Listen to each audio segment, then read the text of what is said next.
I went to college. I went and worked out 5 hours a day, and I was working on construction, because in those days in bodybuilding there was no money. I didn't have the money for food supplements or anything, so I had to go to work. So I worked on construction. I went to college. I worked out in the gym, and at night from 8 o'clock at night to 12 midnight, I went to acting class 4 times a week. So I did all of that.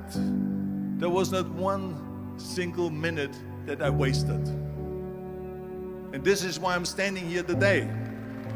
With the age of 20, I went to London and I won the Mr. Universe contest as the youngest Mr. Universe ever. And it was because I had a goal. You see, if you don't have a vision of where you go, and if you don't have a goal where you go, you drift around and you never end up anywhere. 74% hate their job in America. The majority of people don't like what they're doing, because they're really not doing it because they didn't have a goal and they followed this goal. They just aimlessly drift around, and then all of a sudden there's a job opening, so they get that job because you have to work. But then when you work, it's a chore. It's work. It's not fun. So if you think about, only a quarter of the people really enjoy what they're doing in life. So people always ask me, when they saw me in the gym in the pumping iron days, they say, why is it that you're working out so hard? 5 hours a day, 6 hours a day, and you have always a smile on your face. The others are working out just as hard as you do, and they look sour in the face. Why is that? And I told people all the time, I said, because to me, I'm shooting for a goal. In front of me is the Mr. Universe title. So every rep that I do gets me closer to accomplishing that goal, to make this goal, this vision, turn into reality. Every single set that I do, every repetition, every weight that I lift will get me a step closer to turn this goal into reality. So I couldn't wait to do another 500-pound squat. I couldn't wait to do another 500-pound bench press. I couldn't wait to do another 2,000 reps of sit-ups. I couldn't wait for the next exercise. So let me tell you something, visualizing your goal and going after it makes it fun. You got to have a purpose no matter what you do in life. You got to have a purpose. And Muhammad Ali worked his butt off. And I saw it firsthand. And I remember that there was a sports writer that was there in the gym when he was working out and he was doing sit-ups. And they asked him, how many sit-ups do you do? And he said, I don't start counting until it hurts. Now think about that. He doesn't start counting his sit-ups until he feels pain. That's when he starts counting. That is working hard. And so you can't get around the hard work. It doesn't matter who it is. Work your ass off. There is no magic pill. There is no magic out there. You cannot get around. You have to work and work and work. Make sure of this and make sure of that and all that stuff. So it's work. And it drives me crazy when people say that they don't have enough time to go to the gym for 45 minutes a day and work out. Or to do something for 45 minutes to an hour a day to improve. If it is physically improve or if it is mentally to improve. Imagine you read 1 hour a day about history. How much you will learn after 365 hours in 1 year.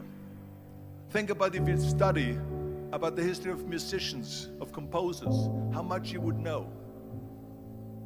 Imagine if you would work on a business, on some business that you want to develop every day for an hour.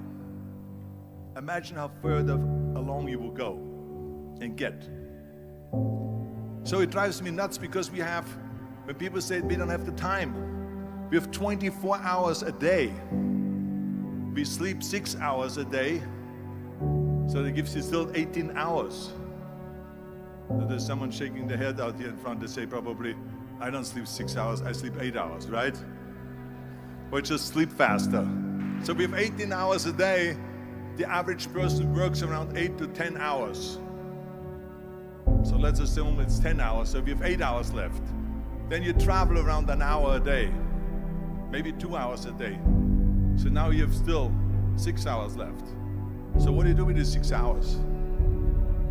What do you do with these 6 hours? Then we eat a little bit, then we schmooze a little bit, talk a little bit to people and all that stuff. But you can see how much time there is available if you organize your day. So you got to work hard. I hate plan B. And I tell you why. Because we have so many doubters, as I've said earlier, the no-sayers. We have so many of those people that say no and you can't do it, that's impossible. That is okay because we just turn off, as I said earlier, and we listen and we hear the no being a yes. You can't do it, you can do it, and all of that.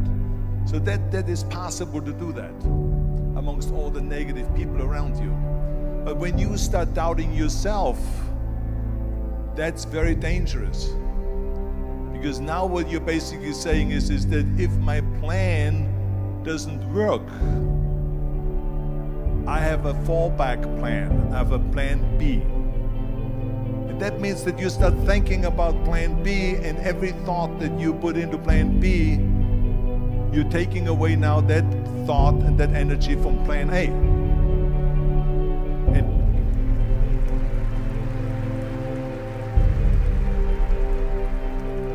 And it's very important to understand that we function better if there is no safety net, because plan B becomes a safety net. It says that if I fail, then I fall and I get picked up and I have something else there that will protect me. And that's not good, because people perform better when there's no safety net.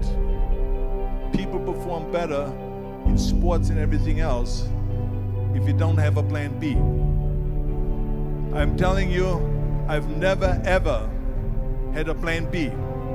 I made a full commitment that I'm gonna go and be a bodybuilding champion. I made a full commitment that I'm gonna be in America. I made a full commitment that I'm gonna get in the show business and I'm going to be a leading man. No matter what it takes, I will do the work. I will do the work over and over and over until I get it. And the same was in politics and everything like that. So to me, it is very dangerous to have a plan B, because you're cutting yourself off from the chance of really succeeding. And the reason, one of the main reasons why people want to have a plan B is because they are worried about failing. What is if I fail, then I don't have anything else? Well, let me tell you something, don't be afraid of failing, because there's nothing wrong with failing. You have to fail in order to climb that ladder. There's no one that doesn't fail. Michael Jordan said in one of his interviews, when they said, "You're unbelievable, you're the greatest basketball player of all times." I mean, tell me about that. And he says, well, you're just mentioning the successes. But he says, for me to become the greatest basketball player, I missed 9,000 shots when I was playing basketball at the NBA games. So during these games that he was so successful, he missed 9,000 shots. Does it make him a failure? No. He's one of the greatest basketball players of all times, but he failed 9,000 times. Do you get it? We all fail. It's okay.